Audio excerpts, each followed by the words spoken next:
شايفين المنظر الجميل ده؟ شايفين ايه؟ طبعا انا حاولت اداري الوشوش بقدر الامكان عشان ما حدش يعرف مين دول، ولكن انتوا شايفين المنظر الحلو ده؟ للاسف الشديد ده رمل اللي هم بيفحتوا فيه، والرمل طبعا انت بتاخد من تحته وبيهدل، فهم بياخدوا من تحت. ممكن انا هكلمكم في حاجات من تخيلات انا. الرمل لما يهدل تمام هياخد المكنه بالمقص، هيردم الانفار اللي بتفحت تحت دي. طبعا العمق ده حوالي 7 متر او 6 متر بالميت خالص. هم بيفحتوا عشان يحطوا الشكاير والكلام ده كله، لكن هم لحد دلوقتي بيفحتوا ما حطوش شكاره واحده تمام. وبيفحتوا اللي هو الرمل ده في لحظه لو هدل خلاص الانفار اللي تحت دي اتدفنت. هيطلعوا 2 3 هيلحقوا نفسهم والكلام ده كله. واحد الحفاره هتقعد تفحت عليه وممكن تقسمه نصين زي الشاب الصعيدي اللي يوم عملوا قتله في البلد والكلام ده كله. ونرجع في اللي هو ايه، قدر الله ما شاء فعل والله يرحمه والله ليه؟ هتاخدوا ايه؟ طيب الناس اللي بتفحت هتاخدوا ايه؟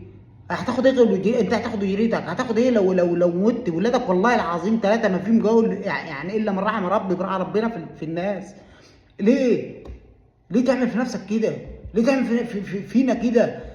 ليه تعمل في بقى؟ ما الانفار دي لو نفر منهم راجل قال لا انا مش هنزل، كل الانفار هتمشي وراه. ليه تعملوا في نفسكم كده؟ ليه توصلوا نفسكم لدرجه اللي هو انتوا مالكوش اي انتوا تتردموا وتموتوا تدفن؟ ما هو ده خطر اهو، ده خطر ما بنخليش بالنا منه ليه؟ ما ده زفت اهو. ده اهو ولا تلقوا بايديكم الى التهلكه اهو. دي التهلكه اهي، دي التهلكه اللي احنا بنتكلم عليها. دي كل شويه كل اسبوع التاني حاله وفاه ليه احنا؟ ما احنا اللي بنعمل في نفسنا اهو. على عينك يا تاجر اهو. طبعا دلوقتي هياخدوا الفيديو ويقعدوا بقى يمسكوا اللي صور، انت بتصور وانت فضحتنا ومحمد اهو بدر يتكلم محمد وده يرن وده. انا مش محتاج حد يرن عليا في حاجه.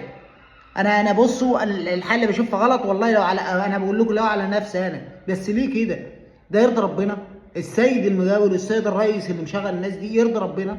يعني خبطه كوريك، والله خبطه كوريك ولا خبطتين كوريك تحت بتاع الكاميرا بتاع المكنه هتاخد الرمل ده كله وتنزل فوق دماغكم.